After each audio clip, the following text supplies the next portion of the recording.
Smoke curls over the Kummersdorf proving ground. Winter 1943.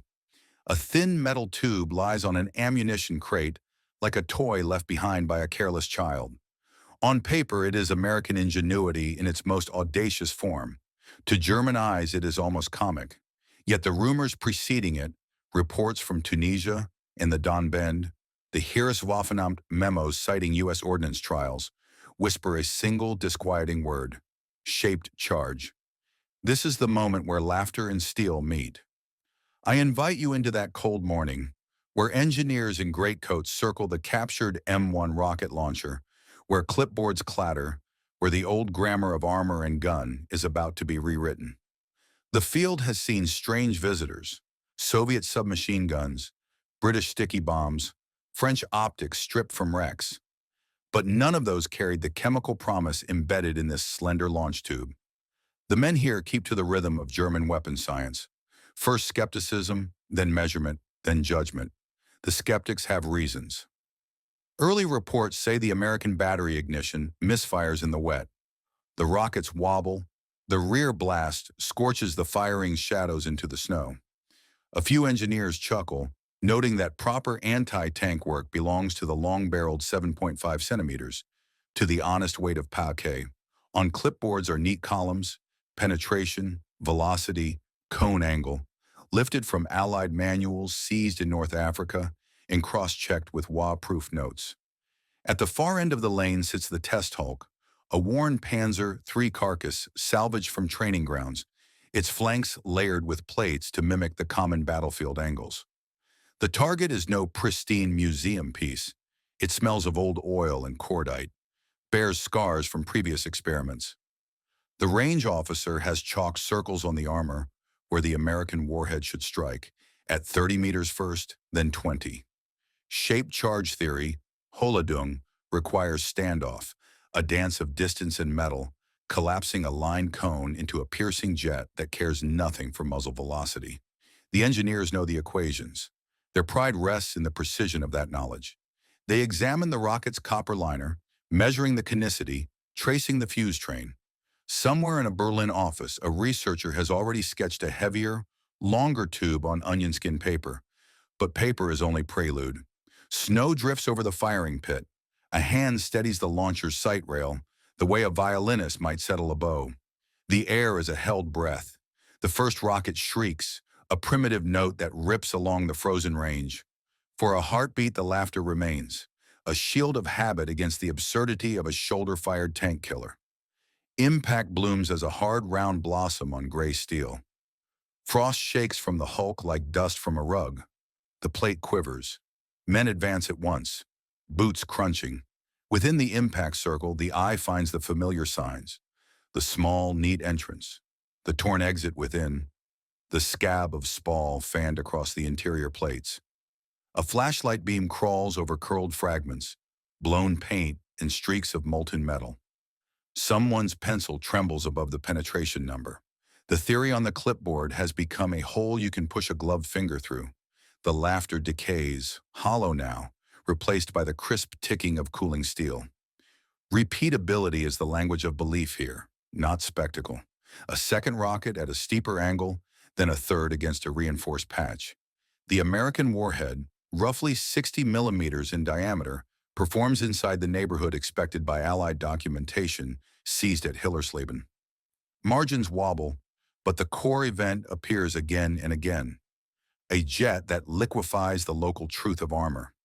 When the engineers step back, even the most conservative among them concedes what the battlefield has already guessed since late 1942. Infantry can carry a pocket of lightning. In the days that follow, the data will braid into German projects with new urgency. The Heereswaffenamt's reports will cite US M1 results alongside domestic trials, and an enlarged tube with a blast shield will move from sketch to prototype at speed. But for this morning, before nomenclature and mass production, there is only the sudden, shivering awareness that the geometry of power has shifted. A mere tube has argued with a tank and been heard. The engineers do not cheer, they write. The proving ground returns after a brief refit, and with it the discipline of German testing culture. Control the variables, audit the doubts, isolate failure until it speaks. The M1's weak lungs, the dry cell battery, the temperamental ignition are cataloged first. Moisture trials confirm allied complaints. Damp wiring and cold reduce reliability. The men record misfires with the same calm they grant successes, because truth is a ledger, not a sermon. But the warhead's principle remains sovereign. Holodung does what the physics promises, no matter which flag stamp the tube. A new doctrine takes tentative shape between the snowbanks. Tanks had once demanded guns and crews, towed by trucks and argued into place like stubborn cattle. Now the infantrymen could carry agency across ditches and hedgerows. That thought, more than any single penetration number, unsettles. Fear travels both ways in war. A tank crew's comfort is no longer a constant. Here, the cultural gravity of German arms, the worship of precision machine steel, of range tables and recoil systems, meets a weapon that asks only for a brave shoulder and a clear shot at 30 paces. The target is changed to simulate frontal plates with welded bosses and angles approaching 60 degrees. The Americans rate their early rockets for around 70 to 80 millimeters under ideal conditions. The range masters adjust for angle, for the standoff compromised by impact geometry. Results align with known research from Kummersdorf and Hillersleben. The jet's focus blurs when too close, sharpens when spacing is right, and refuses to care about projectile speed. The Panzer III Hulk surrenders flakes and fragments that hiss on snow like quick rain. Back in the workshop, the copper liner becomes a lecture. German hands weigh it, compare it to domestic cone designs. Sketch improved liners to squeeze a hotter, narrower jet. A table fills with fuses, base detonating and graze-sensitive types. Their timing arcs traced against the practical matter of a soldier's rough handling. One note, underlined twice, records the blackened faces of the firers. Backblast.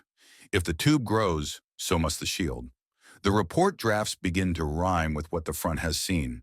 Panzerschreck as answer, Panzerfaust as close cousin, each an echo of this captured curiosity. History is rarely a single stroke. It is a palimpsest. Soviet reports from Stalingrad mention American tubes arriving by Lend-Lease. Tunisian files list captured examples near the Kasserine passes. In each theater, a shaped charge meets German armor and conducts the same quiet argument. The engineers fold those anecdotes into the math. They are not sentimental. The only laughter left is tired, directed inward at old certainties. They know that armies do not merely build weapons, weapons rebuild armies. A final demonstration is staged for senior eyes, the audience that controls resources and time. The scene repeats, the snow, the tube, the chalk circles, but the air carries a sharper tension. It is not enough to declare a marvel. A program must be born. The firer braces. The rocket leaps. The tank hull answers. If any sound like laughter rises now, it is brief and astonished, cut off by the hiss of escaping smoke and the impatient rustle of papers being signed. The age of the big gun remains, but a new age has stepped onto the field, light enough to carry and terrible enough to matter. In the weeks that follow, the German engineers of Kummersdorf become quiet apostles of a revelation. They draft memoranda under the gray light of low-watt bulbs, their breath misting the paper. Across the margins, notes bloom: infantry parity, portable Holodung, reverse engineer electrical firing. Each line tightens the idea that the battlefield's future will not be dictated by tank factories alone, but by soldiers who can destroy tanks without one. That realization carries both thrill and dread. For Germany, it promises a miracle. For the engineers, it is an admission that ingenuity now favors simplicity over grandeur. By January 1944, reports filter up the chain to the Heereswaffenamt in Berlin. The term Ofenrohr, or stovepipe, becomes a nickname whispered in hallways and copied into early design drafts. Engineers know what that means: a heavier tube, a wider blast deflector, and the courage to stand behind it. The first German prototypes borrow shamelessly from the M1 skeleton, yet they are not mere copies. The Germans enlarge the caliber, refine the propellant, and adopt a batteryless ignition, less elegant, but far more dependable in the freezing Eastern Front. The narrator, yes, me, Your voice through history stands again at the test range as smoke rolls over the targets. The Panzerschreck prototype spits its first flame. It is louder, uglier, heavier than the American original. But in that brutal simplicity lies its purpose. The rocket flies straighter, faster, and strikes with obscene precision. The old Panzer III hull is destroyed beyond repair. The shaped charge digs deep into the armor, collapsing it like paper folded under a hammer. Engineers shield their faces from the glare, and for a fleeting second they grin. Not in mockery this time, but in recognition of evolution.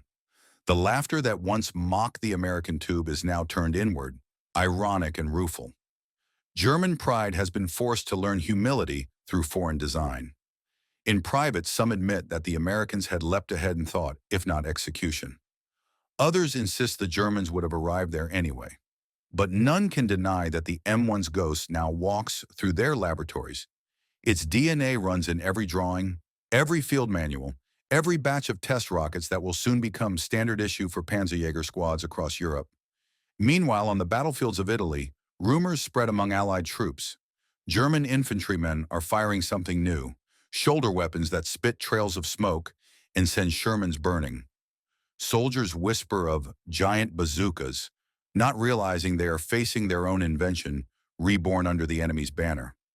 The war had always been an arms race, but now it feels like a mirror, reflecting innovation back and forth, each side learning from the other's wreckage. At Kummersdorf, the test grounds fall silent in the evenings. Engineers linger near the shattered hulks, tracing holes with their gloved fingers, measuring not just penetration, but the boundary between eras. The bazooka, once a curiosity, has become a symbol of warfare's future. Light, lethal, and terrifyingly democratic. In their notes, one phrase repeats with growing urgency: Infanteriewaffe gegen Panzerkampfwagen, the infantry's answer to the tank. That answer, forged in laughter and disbelief, is about to change the face of every battlefield from Normandy to the Carpathians. By the spring of 1944, the Panzerschreck and Panzerfaust programs were no longer whispers in workshops. They had become doctrine. Factories in Leipzig and Magdeburg hummed with production lines working under blackout lights, stamping tubes, welding blast shields, and pressing copper liners into shape. What began as a curious American toy had evolved into Germany's desperate equalizer. Reports from the front arrived almost daily now, each one carrying proof that the tank's age of invincibility was over. On the Eastern Front, Soviet T-34 crews began to speak in fear of the ghost tube.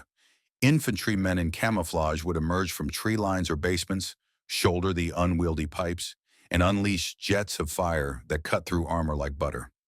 Red Army units started calling them Faustniks, after the Panzerfaust that appeared in growing numbers.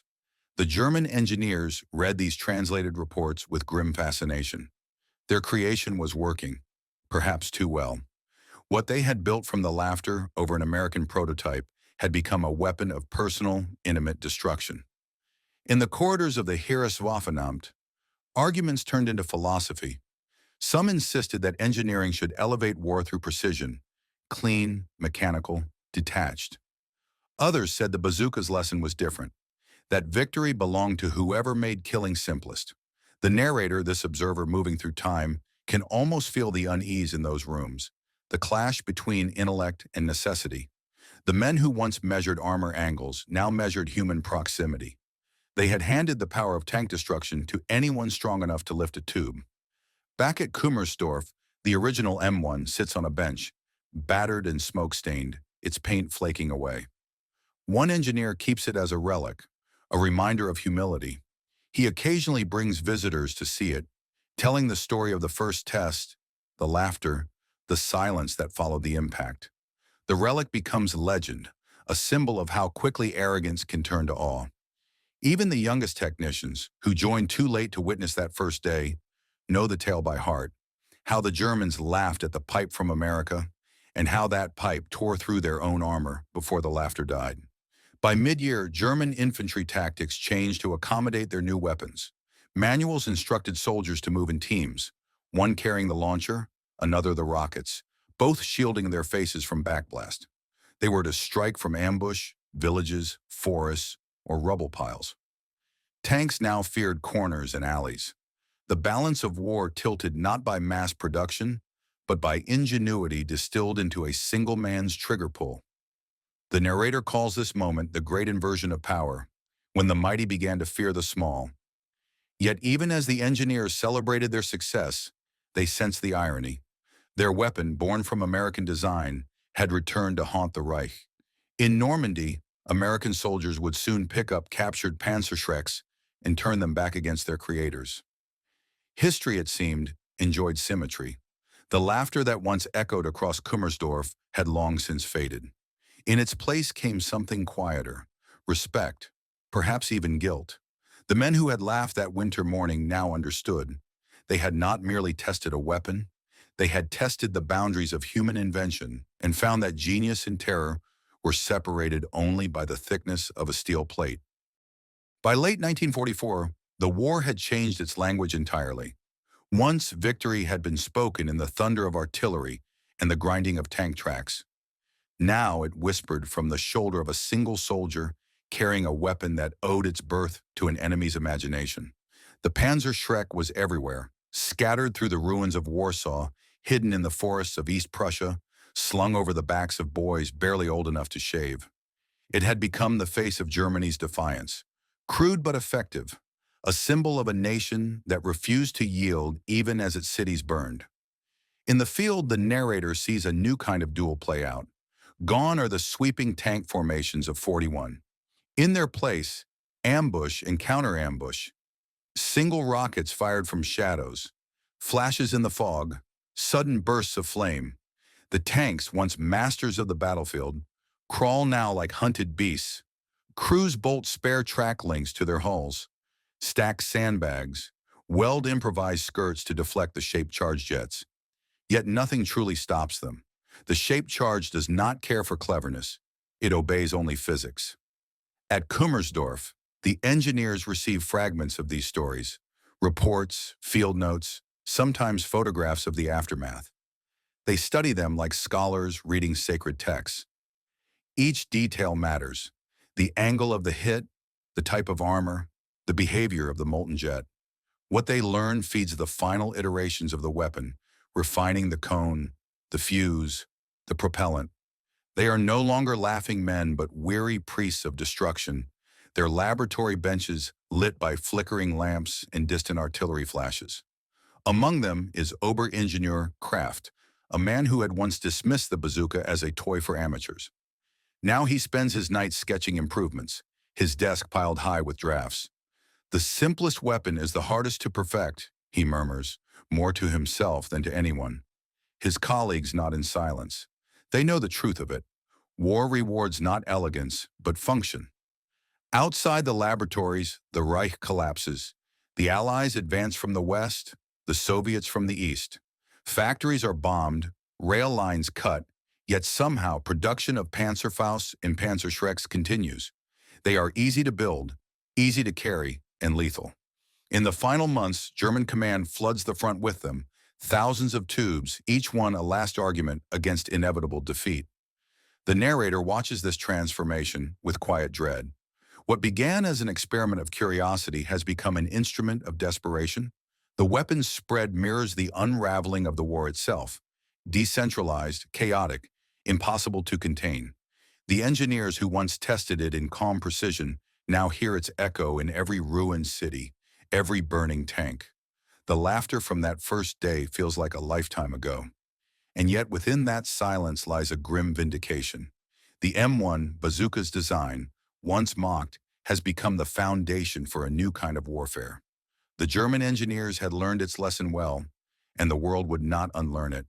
In a few short months, when the smoke of war finally lifts, nations everywhere will chase the same dream, to give every soldier the power once reserved for giants. By early 1945, the snow across Brandenburg was blackened by soot and ash. The war had entered its final act, and with it came the grim harvest of every invention born in haste. The Panzerschreck and Panzerfaust had become as common as rifles among the Volkssturm. Old men and teenage boys pressed into service, their hands trembling as they held weapons capable of killing a tank. The irony was bitter. The weapon that once symbolized brilliance now represented survival in its rawest form. The narrator walks through the remnants of Kummersdorf, the proving ground now scarred by bomb craters. In the wrecked hangars, papers flutter in the cold wind, blueprints, firing tables, sketches of shaped charges that will never reach production. Yet scattered among them lies the old M1 Bazooka, still resting on its bench. The paint is blistered, the grip cracked, but its presence is haunting. This relic, once dismissed and laughed at, had birthed a lineage that spanned continents and ideologies. The engineers who remain continue their work, even as the Reich dissolves around them. They test in secret when power is available, record results when shells are not falling too close. Their obsession is no longer victory, it is documentation. They know the Allies will come, and with them, questions. They hope the data will speak of discipline, not complicity. The line between science and survival has long since blurred. On the front lines, however, the weapons story plays out in tragic symmetry. In the ruins of Königsberg, Soviet T-34s crawl through streets choked with smoke. From basements and shattered doorways, single rockets streak upward, striking at impossible angles. Each blast is a flash of orange against the gray ruins, a human defiance turned mechanical. Many of the young men firing those weapons do not survive long enough to reload, yet their shots hit true.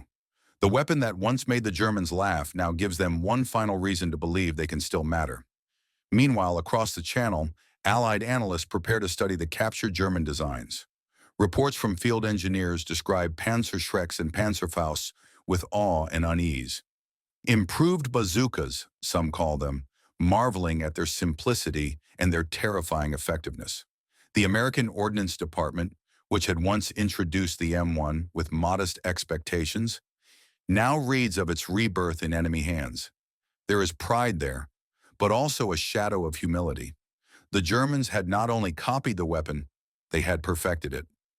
At Kummersdorf, one engineer, his name lost to time, writes a final note before abandoning the facility.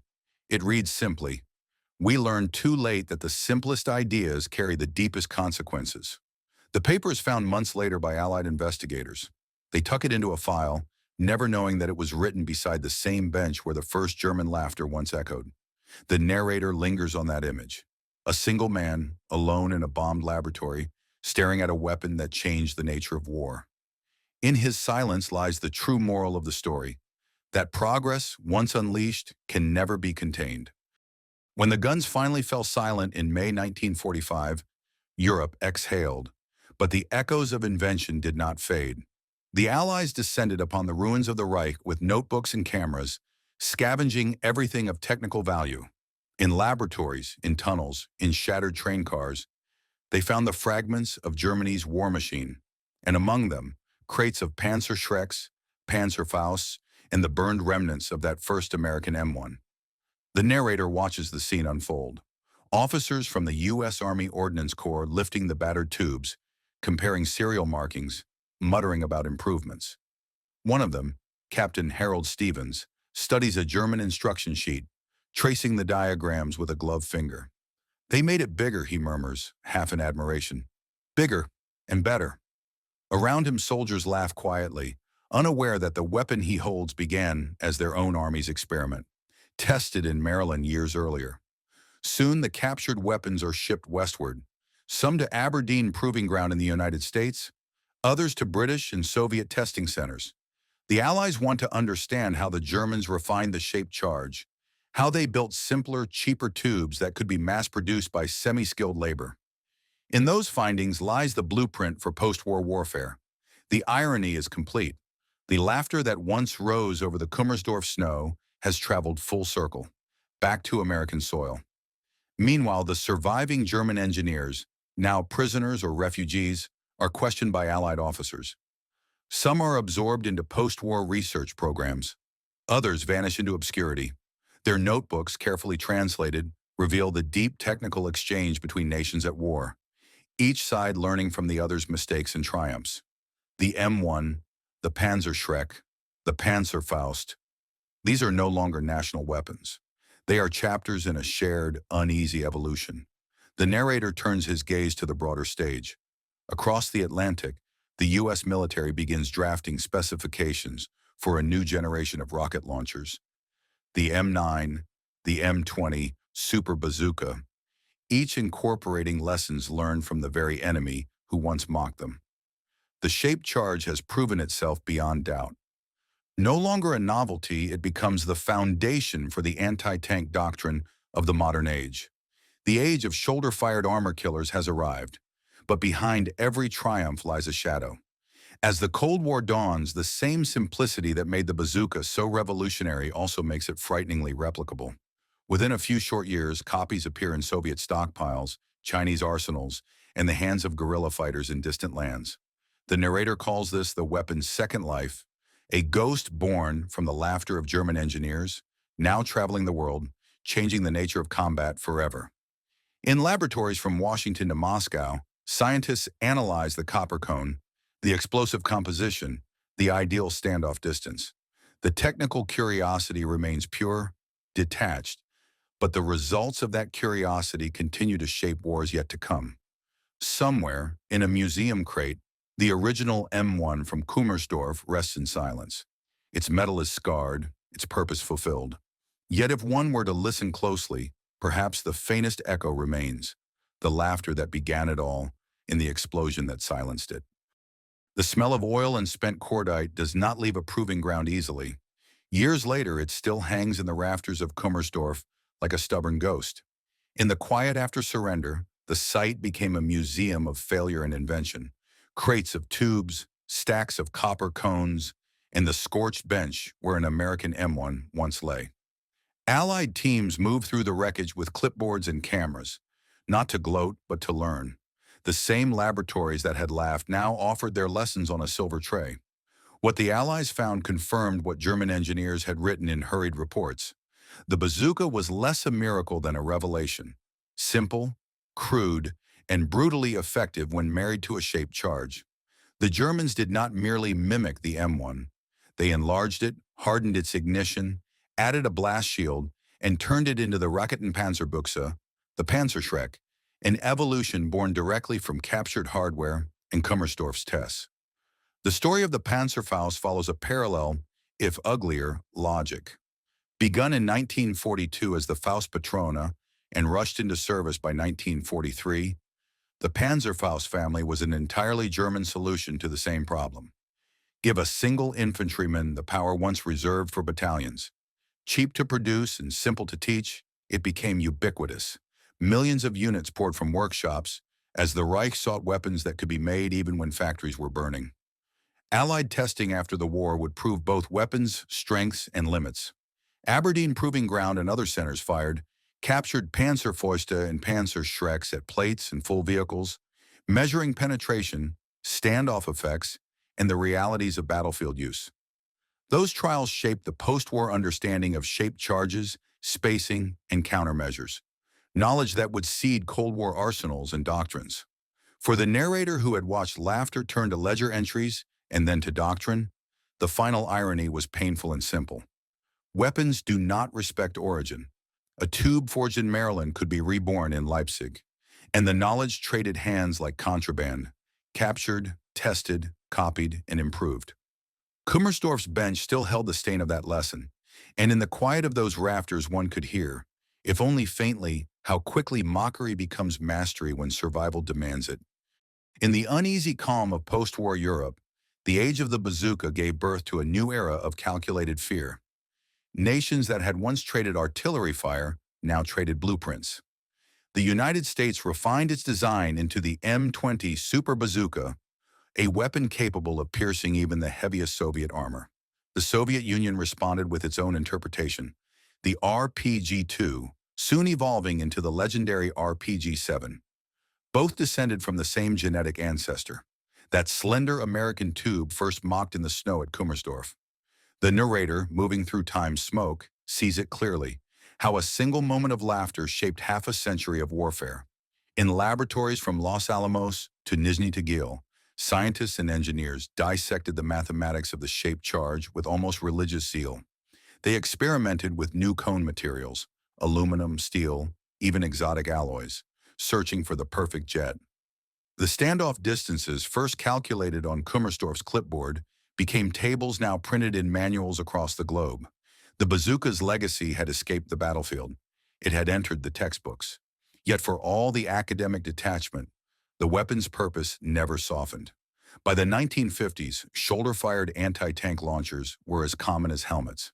In Korea, young American soldiers carried improved bazookas up frozen hillsides. In the jungles of Indochina, French troops fired captured Panzerfausts and early RPGs against Viet Minh bunkers.